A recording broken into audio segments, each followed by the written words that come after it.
We live in quite a competitive world and no one wants to be insecure. In fact, we all want to live confident lives, devoid of insecurity.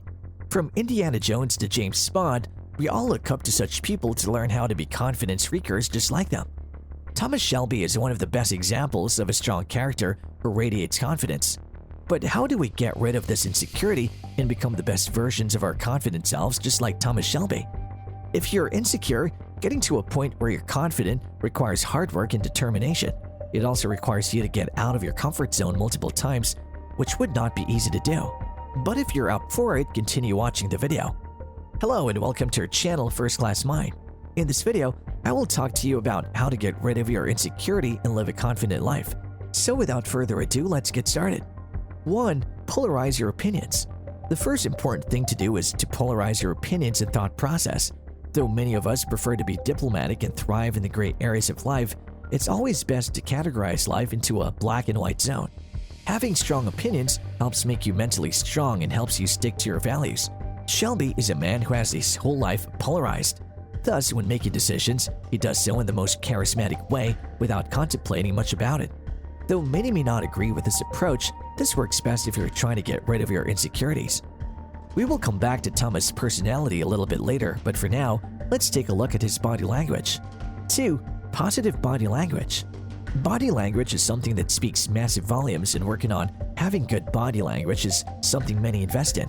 Thomas Shelby has a unique body language that truly stands out amidst the rest of the people that he's surrounded by. The man never rushes his movements and always makes sure to put comfort first. Impressing people is never his goal, and his body language shows that he's not one to get intimidated easily at all. In fact, you will see him showcase these slow movements, especially in high-stress situations or situations where a normal person would show nervousness. Showcasing fast or swift movements such as tapping the hand on your leg or shaking your leg are signs that you are nervous. Avoid doing this no matter how tempted you are to do so. 3. Maintain strong eye contact. Another important point about Thomas's body language is that he always maintains eye contact. His eye contact is always intense, intimidating the person in front of him.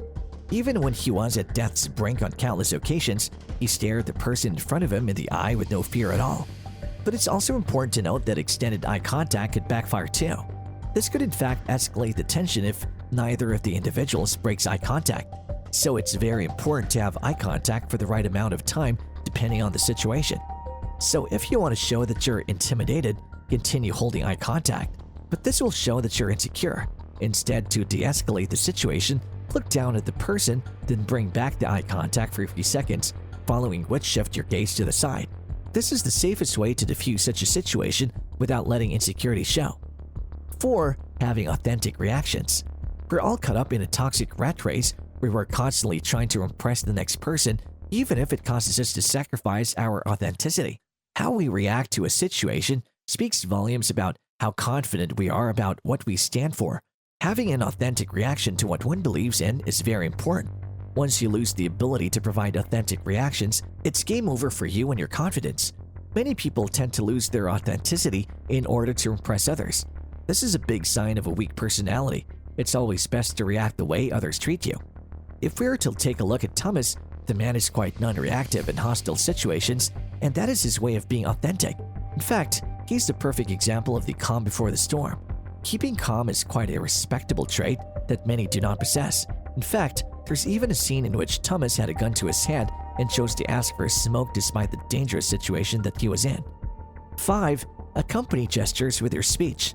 Gestures also help aid in boosting as well as radiating confidence. Your gestures should be as big as your audience. Sometimes, words may not reach the audience that you're communicating with, but gestures sure do grab their attention and get them to focus on what is being said. In fact, it has scientifically been proven that 55% of the meaning of what you're saying is from the facial expressions as well as gestures that you use along with what you speak. But it's also important to note that gestures must not be overdone. Too much movement of the hands and body could showcase that you're nervous and insecure. 6. Use words of conviction. Shouldn't you be busy? When you plan something well, there's no need to rush. Now back to showing confidence through speech. A very important thing to note of is that one must choose their words wisely while spreading a message. The words chosen must be clear and full of conviction just like Thomas does. For instance, Whenever Thomas talks about his ambitions for the future or his plans for the future, he always says, "I will," and not "I wish to."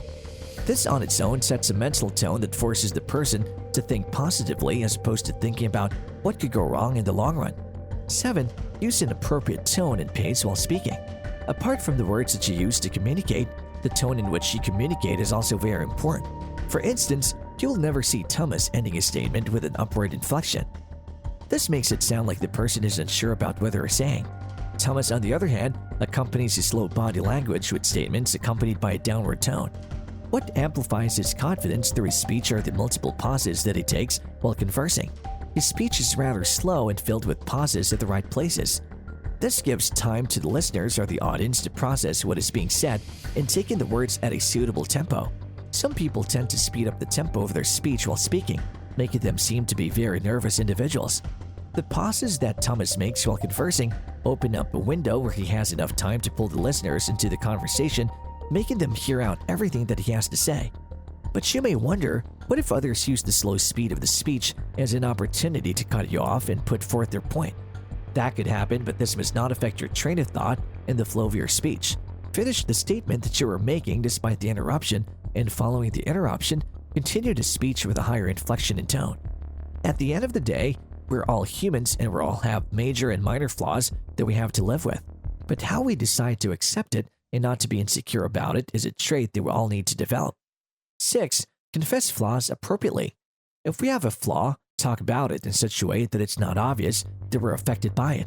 This means that you could talk about the flaw in a light-hearted conversation or even joke about it to show the listeners that we're all flawed humans and that it's okay to still be confident despite it.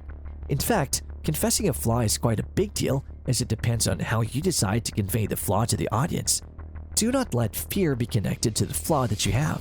If the opposite person sees the fear, any chance of them thinking you're confident will immediately go out of the window. Fears hold us back, and being held back not only makes us insecure but keeps us away from multiple opportunities that could have benefited us. 9. Maintain the comfort zone. Maintaining your comfort zone is very important while having a conversation. If you're uncomfortable, it'll show in your body language and eventually in your speech. Talking to a new or unknown person is not the same as talking to your friends and family. Getting to a zone of comfort is important before you can communicate effectively and efficiently. The first impression always matters, so do your best during the first few seconds of a conversation. Following that, work on building a connection. For this, you'll have to do your research and find some common ground in which you and your audience can gel. Insecurity is something that could have arisen from one's childhood, past trauma, or simply from the people with whom they are surrounded. It is your job to get rid of it to be the best confident version of yourself that you can be.